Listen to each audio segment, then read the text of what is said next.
When you talk about arcade games, like, you have such awesome memories of, like, either going with your friends or just, like, that's what kept your attention for hours and hours and hours and hours when you were a kid. Arcades were great and they were a fad for a while, but looking back now, it's if you look at one, it's almost like looking at like a malt shop in the 50s. It's just not a thing we have anymore. You know, so in the early 70s, Pong was actually a hit in bars, right? But it was toward the end of the 70s that games like Space Invaders came out, these huge moneymakers, actually established a reason to have dedicated arcades. And here you have dedicated gaming centers for people to say, let's put a center for kids to play games, and the games will come. And sure enough, hot on the heels, Pac-Man was at the height. So Pac-Man in a lot of ways is the first video game character. Before that, there's just a lot of spaceships, a lot of boxes and triangles, bleeping and blooping.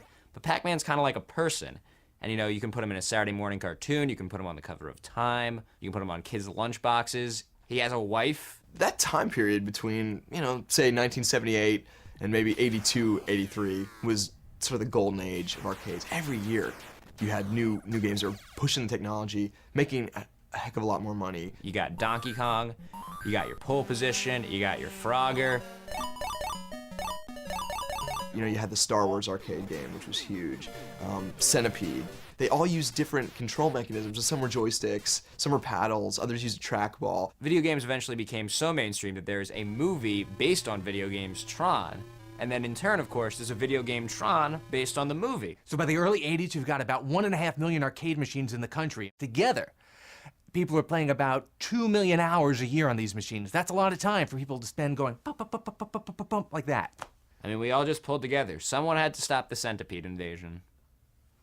Had to be us. The video game industry in that period from the late 70s to the early 80s was out of control. It was pulling in $20 billion a year, which was more than Major League Baseball, football, and basketball were pulling combined. This is ridiculous. Probably explains why Americans are pretty fat. Now this was a peak, but we knew it couldn't last forever.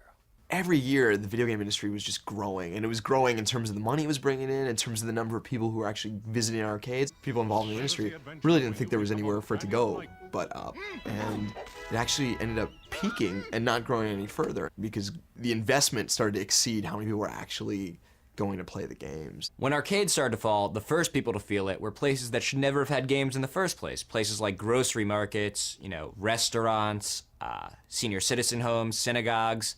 Those all disappeared. After that, the huge theme parks built around the idea that video games were just a never-ending growth business. Those started to fall. By the end, the only places left are in the middle, the medium-sized arcades. Little dark, not as glamorous, but just reasonable enough to turn a profit. And then around 86, 87, the Nintendo had come out and became really popular, and that revitalized the entire game industry, but it moved the focus back into the living room. Arcade games, because it was such a business made up of 100 companies, they wouldn't advertise on TV. Whereas Nintendo, they're like, Mom, buy your son this, buy your son this. And then for the son, they're like, tell Mom to buy me this. Birthdays, Christmas, you can't give an arcade game realistically. You can give a Nintendo. So actually, the Nintendo system and arcades, I mean, could actually kind of peacefully coexist. The nail in the coffin for arcade games is when the Sega Genesis came out in like 89, 90, because you know, it was arcade games that you could play at home. It was direct competition. Now, Sega was making arcade games, but they decided to make the same versions of the games for their new home console. Now, why did they do that? It's not because they didn't want to make money in arcades anymore, but they said, we can do better if we start selling these games directly to the consumer. You don't have to go to Joe Bob's Pizza Shack anymore. We can just say, hey, Mr. Consumer, watch this commercial on TV and go out and buy this game yourself. So Sega was cannibalizing their own arcade audience, but they had seen the writing on the wall. They knew that home gaming was the wave of the future. They were able to replicate the arcade experience pretty well. So first and foremost, the fact that you could get Strider, Altered Beast, Afterburner on your home systems when you bought your Genesis eliminated the need to go to the arcade. But then the other thing that started happening is that being able to play these games at home, people started to ask for longer, more involved video game experiences than they had previously had. Arcade games are designed to kill you. They're designed to be frustrating. If you just sit there and play it forever, it would not be a profitable business. Whereas the home games work with you a little more. They're a little more fun. You can do things like explore, you can tell a story. Like the levels onto which like you were stimulated were just completely changed, and they were like more involved. You know, like you were actually becoming like the character, and you had to like think about where to go and what to collect and what to do and like where to find things. The real case in point for this is Neo Geo. This is a system that was designed to be as good at home as it is in the arcade. The games were the same in both. And even though the price point was abnormally high, the games were just very boring, and they weren't the kind of games people wanted. Why do I want to spend, and in this case, $54 for a game that gives me 3-minute bursts of fun?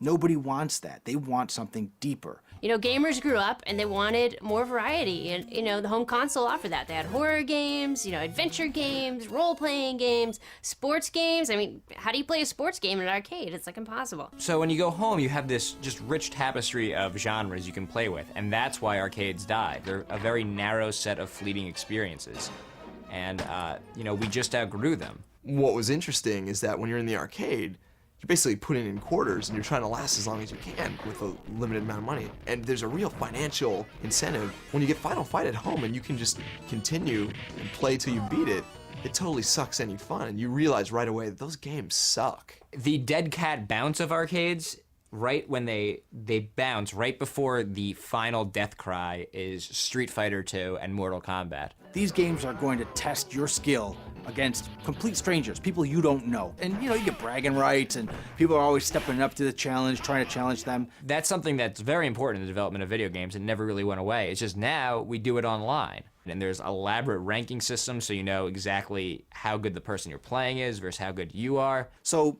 the last thing that the arcades had to hold on to was that social interaction and that competitiveness against strangers. Well, you know what? That even fizzled as soon as the internet came along. I think there will always be arcade games around though, just like for nostalgic purposes. Just like, you know, I don't want to get rid of that Frogger game that's been sitting in the back of the store because it's been part of history. You know, it's like, it's sad, but it happened. So we grew up, and the games grew up, but the arcades, well, they couldn't grow up, and they couldn't change, so they died. But they died for us. They died so we could have Oblivion and World of Warcraft and really complex artistic games like that. Arcades had to die for the art to evolve. You know, you can't make an omelet without destroying a few businesses. That's the bottom line.